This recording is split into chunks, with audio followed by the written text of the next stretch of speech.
ஓம் சனி பகவானே போற்றி போற்றி. என் அன்பு குழந்தையே, இந்த மங்களகரமான தினத்தில் உனது பிரச்சனைகளை தீர்த்து வைக்க குச்சனூர் சனி பகவான் உன்னை தேடி வந்திருக்கிறேன். இந்த பதிவை முழுமையாக கேள் தங்கமே, என் செல்ல பிள்ளையே. என் அன்பு குழந்தையே, ஏன் இன்று அதீத கவலையுடன் காணப்படுகின்றாய்? உன்னுடைய மன வலிகளும் உன்னுடைய ரணங்களும் எனக்கு தெரியும். உயிர் வதைத்த துன்பம் ஒன்றில் சிக்கிக்கொண்டு வெளிவர முடியாமல் தவிக்கின்றாய். என் தங்கமே, உன்னோடு பேசவே இன்று நான் வந்துள்ளேன். எனது இந்த வார்த்தைகளை கவனமாக கேள். உன்னுடைய வாழ்க்கை சொர்க்கமாக மாறும். உன்னுடைய உயிர் வதைத்த துன்பம் காணாமல் போகும். என்னிடம் பிரார்த்தனை செய்த பிறகும் எந்த பிரச்சனையும் தீரவில்லை, இன்னும் அதிகமாக சிக்கல்கள் தான் வந்துவிட்டது என்று அவசரப்பட்டு முடிவு செய்துவிட வேண்டாம். விதைத்தவுடன் அறுவடைக்கு செல்வது எப்படி மடத்தனமோ அப்படித்தான் நீ வேண்டியது உடனடியாக பலிக்க வேண்டும் என்று நினைப்பது.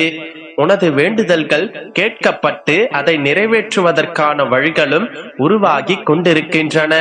ஏற்ற காலத்தில் எல்லாமே சுபமாக சுமூகமாக முடியும் என்பதை என்னிடம் வேண்டிய உடனே நீ தெரிந்து கொள்ள வேண்டும். நானே கர்த்தா என்கின்ற எண்ணத்தை ஒதுக்கிவிட்டு அதற்கு கடவுள்தான் கர்த்தா என்பதை புரிந்து கொண்டு என்னிடம் அனைத்தையும் ஒப்படைத்தால் நான் பார்த்துக் கொள்வேன். இப்படியாக செய்து உன்னை முழுவதும் என்னிடம் ஒப்படைத்து சரணாகதி அடையும் போது நான் நிரந்தரமாக உன்னிடம் தங்கி உனக்கு வேண்டியவற்றையும் உன் வாழ்விற்கு உகந்தவற்றையும் நான் செய்து தருவேன். உனக்கு சொந்தமானது உன்னிடம் பறிபோய் விடுமோ என்று பயப்பட்டு கொண்டே இருக்காதே.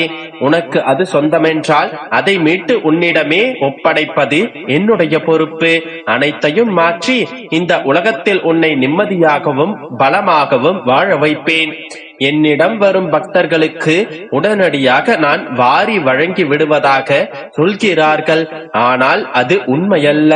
யாருக்கு நான் அனுகிரகம் செய்ய விரும்புகிறேனோ அவர்களை முற்றிலும் பாதுகாத்து பரிசுத்தப்படுத்த அவர்களிடமிருந்து தேவையற்றவற்றை நான் பறித்துக் கொள்வேன். அது பணமாக இருந்தாலும் சரி, பாவமாக இருந்தாலும் சரி. அப்படித்தான் உன்னுடைய கர்ம வினைகளை நான் பறித்துக் கொண்டேன். உன்னை இப்போது சுத்தப்படுத்தி இருக்கின்றேன். உனக்கான எல்லாமும் உனக்கு வரும். உனக்கு மட்டும் சொந்தமானது என்று இருக்கும் ஒன்று உன்னை விட்டு போகாது. எப்படியும் அதை மீட்டு உன்னிடமே நான் திரும்ப தருவேன். அதற்கு முன் உன்னுடைய மனதில் நீயே ஒரு நிகழ்வுகளை கற்பனை செய்து கொண்டு கலங்கிக் கொண்டிருக்காதே. உன்னுடன் நான் இருக்கின்றேன். என் பரிபூரண அருளும் ஆசீர்வாதமும் அன்பும் என்றும் உன்னிடம் உண்டு. எல்லாம் போய்விட்டது, எல்லாவற்றையும் நான் இழந்து விட்டேன் என்று நீயாக கற்பனை செய்து கொண்டு அழுது கொண்டிருந்தால் அதற்கு நான் எப்படி பொறுப்பேற்க முடியும்?